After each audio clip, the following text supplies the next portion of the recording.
Assalamualaikum warahmatullahi wabarakatuh. Kami dari Ekonomi Syariah 6A akan mempresentasikan mata kuliah Etika Bisnis Islam, dosen pengampu Ibu Dewi Fitratus Sa'diyah ME, dengan materi Ruang Lingkup Praktik Etika Bisnis Islam. Kami dari kelompok 3 dengan anggota Ifa Ika Fauziah, Fitriah Husna Hamidah, dan Khairul Razikin. Pengertian ruang lingkup etika bisnis Islam. Ruang lingkup etika bisnis Islam adalah batasan perilaku manusia dalam melakukan usaha sesuai dengan ketentuan Allah.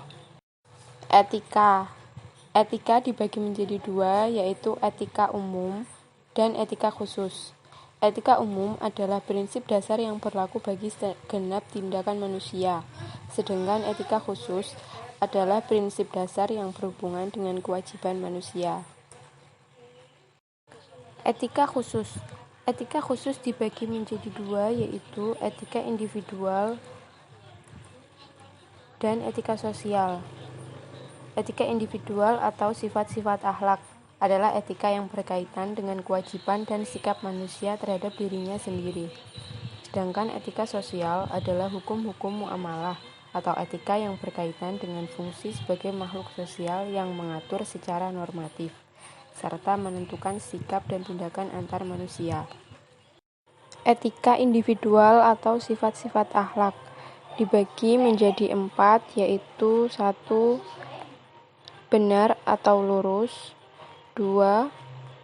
Amanah, 3. Jujur, 4. Kafa'ah atau profesional. Sifat yang pertama, benar atau lurus. Benar adalah rukun keimanan. Tanpa kebenaran, agama tidak akan tegak dan tidak akan stabil. Dalam pasar, tanpa kebenaran menyebabkan meluasnya tindakan dusta dan batil. Contohnya seperti berbohong dalam mempromosikan barang dan menetapkan harga. Oleh karena itu, salah satu karakter pedagang yang terpenting dan diridhoi Allah yaitu kebenaran. Sifat yang kedua adalah amanah. Amanah adalah sifat yang dapat dipercaya dalam diri seseorang, dalam segala hal maupun untuk etika bisnis, dalam segala transaksinya. Dengan amanah ini membuat mitra bisnis tetap bertahan dan terus menjalin hubungan dengan perusahaan kita, dan bisnis yang kita jalankan akan tetap berjalan baik. Sifat yang ketiga adalah jujur.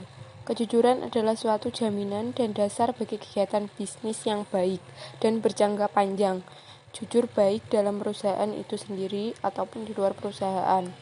Contohnya seperti tetap jujur dengan karyawan dan rekan kerja. Dengan kejujuran, para karyawan akan dengan mudah percaya dengan kita, sehingga mempermudah proses kinerja para pemilik bisnis. Sifat yang keempat, kafa'ah atau profesional. Kafa'ah yang berarti menyeimbangkan atau mengimbangi. Pengakuan dan perlakuan yang seimbang antara hak dan kewajiban. Seimbang artinya harus sama rata, tidak boleh menitik beratkan pada salah satu pihak. Pebisnis muslim yang sungguh menerapkan profesionalisme kafa'ah akan menjadikan setiap aktivitas dalam bekerja adalah bagian dari ibadah. Seseorang akan dikatakan profesional jika ia selalu bersemangat dan bersungguh-sungguh saat bekerja. Hasil yang diperoleh seorang muslim dari kerja kerasnya merupakan penghasilan yang paling mulia. Macam-macam etika sosial atau hukum muamalah dibagi menjadi 3, yaitu bisnis perusahaan, bisnis individu, dan bisnis umum. 1.